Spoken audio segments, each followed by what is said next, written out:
From this and other properties worth nearly $1 billion. At the White House, Presidential News Secretary Hagerty announces a break in diplomatic relations with Cuba.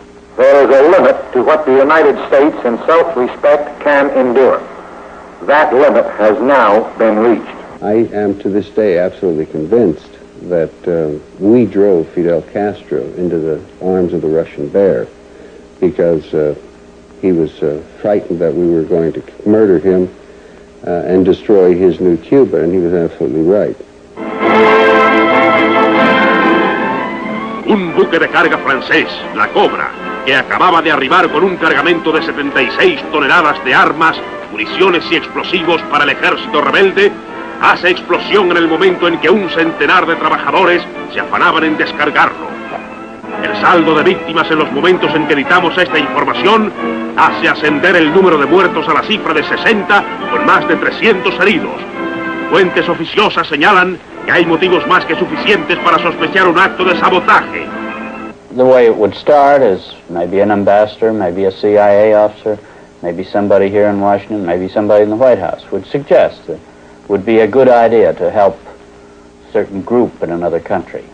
That would be looked at to see if we have the contacts, who reliable people we could deal with, and a plan would be put together as to how this would be done. That plan would then be approved within CIA as sensible, would then be submitted to an interagency group, and then submitted to the President for final okay. If the President's approval, then the agency would go ahead. 46 were wounded, 2 killed under questionable circumstances. Castro, in a broadcast speech lasting most of the night, says bombs from U.S.-based planes are responsible for the casualties. Other reports say it was men in cars. Whatever his reasons, Castro stirs strong feelings of anger against the United States. One of the operations they had was to burn the cane fields. As I understand the way it was done, they had people in frogmen suits.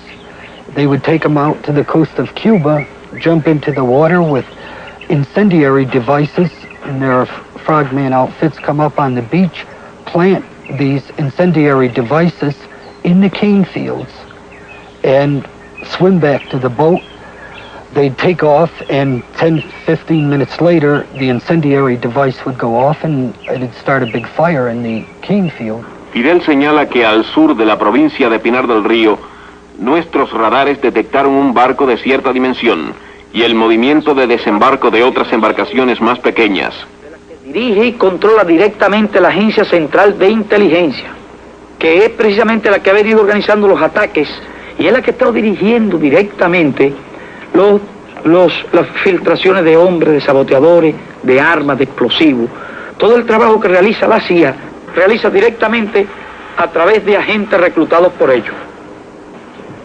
Has a decision been reached on how far this country would be willing to go in helping an anti-Castro uprising or invasion in Cuba? Well, first I want to say that there will not be under any conditions be an intervention in Cuba by United States Armed Forces. This government will do everything it possibly can, and I think it can meet its responsibilities to make sure that there are no Americans involved in any actions inside Cuba. There's no question that American presidents have found it convenient to make an operation secret, because that way it obviates the necessity for public debate.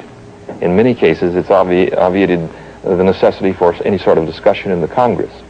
Indeed, that's what led to the fiasco of the Bay of Pigs. Gee, we have another big one to do, and we'll keep it secret, too, when it couldn't be kept secret. Cuban revolutionary troops such as these have invaded Castro's leftist island fortress, reportedly rallied by a mysterious coded radio message. Alert, alert, look well at the rainbow. The fish will be running very soon. From the sea and by parachute, the rebels have struck along the coast within 90 miles of Havana. Initial accounts of the fighting sketchy, but strafing and bombing of communications and military targets reported with heavy casualties. Meanwhile, in Havana, acting Foreign Minister Olivares shows foreign envoys and newsmen scorched fragments of what may have been rockets fired during the B-26 raids.